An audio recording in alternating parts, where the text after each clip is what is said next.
The music you like defines who you are.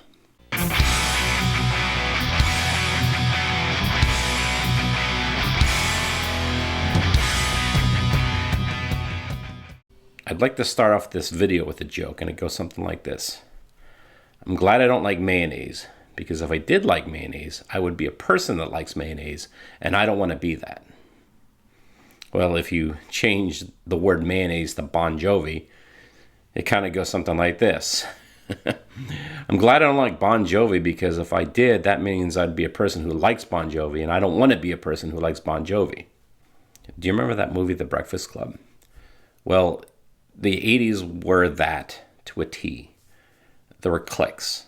You had the jocks, you had the preps, you had the headbangers, you had the skaters, you had the nerds, you had the goths, whatever. And music was a big part of what made your identity. So the type of music you listened to determined a lot about your life. One thing being was fashion. If you were a metalhead, well, obviously you're going to grow your hair long. You're going to wear a lot of dark clothing. You're going to wear some ripped jeans. You're going to wear a leather jacket. You're going to wear a denim jacket. If you're a goth, you're going to be wearing black lipstick. You're going to be wearing all black. If you were into new wave, you're going to have the Flock of Seagulls haircut. You're going to be wearing pink and pastel colors, and the list goes on and on and on. And the music that you listen to define that. And I think a lot of that has to do with MTV. MTV was a very visual thing for a lot of people. And before MTV started, all you had was the radio. And when you go back in time to the 70s, there were a lot of bands that you didn't even know what they looked like. I mean, to this day, I don't even know what Boston looks like. I don't know what Kansas looks like. So music and the image were disconnected. The only band I can think of back then that had an image was Kiss, but no one dressed like Kiss. No one tried to look like Kiss. But when the 80s came, and then when MTV came, there had to be the visual element to the music. So when you're a kid back in the 80s watching MTV all the time, the image and what the band looked like was very, very important. And that's why a lot of the bands from the 70s didn't really make it, because they weren't very good-looking guys. White guys with afros, it ain't going to work in the 80s. So let's talk about the music itself.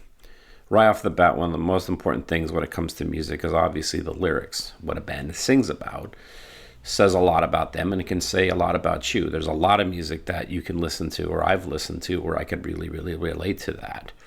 So obviously that kind of builds your identity. You can relate to Robert Smith. You can relate to Roger Waters. You can relate to David Lee Roth if you're into partying. And the music itself almost seems kind of secondary to me. I mean, just because you like loud music, or you like guitars that are down-tuned, or you like keyboards, that's more of a taste thing. I don't know if that identifies your personality so much, but it kind of goes along with it. It's the entire package. It's interesting when I think about what bands sang about. Like when I think of Led Zeppelin, I think of like medieval times, along with Ronnie James Dio. When I think of hard rock, I think of sex, drugs, and rock and roll. And I remember when I got into hardcore in the early 90s, getting into bands that were straight edge. And you had bands that actually sang about not doing the sex, drugs, and rock and roll lifestyle, which I thought was pretty interesting. There's bands that sing about veganism. There's bands that sing about vegetarianism. There's bands that have political issues. There's bands that have anti-political issues. What it all comes down to, it isn't so much necessarily how the music sounds. It's what the band represents. There's a lot of iconic people in rock and roll. And what they represent is more important than the actual music that they make. There was a big split between like the metalheads and like the hair metal guys from the 80s. There was a big split between metalheads and punks. There was a big split between being into rock and roll and being into rap. There was a big split between being into new wave or being into punk rock. And those lines were definitely drawn in the sand. And they were important because when you're a teenager, when you're younger, you're trying to figure out who you are and what you believe in and what you don't believe in. And these things are very, very important.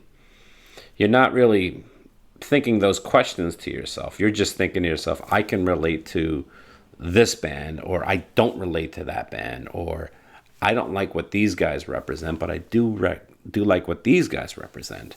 At the end of all this, I really think what's important is to know what you're for and what you're against. I think it's important to know what you believe in and what you don't believe in. And with music, it's very, very easy to do that. And it can be encapsulated in a band. I want to read to you a hypothetical question, and it's from my favorite author, Chuck Klosterman. And it goes something like this. Assume everything about your musical taste was reversed overnight. Everything you once loved, you now hate. Everything you once hated, you now love. Now I can see that this transformation would make you unhappy. But explain why. Well, the answer is obvious. And it comes down to just the taste in music. It comes down to your identity. It comes down to what you believe in. You don't want to admit it, or maybe you do. But music defines who you are.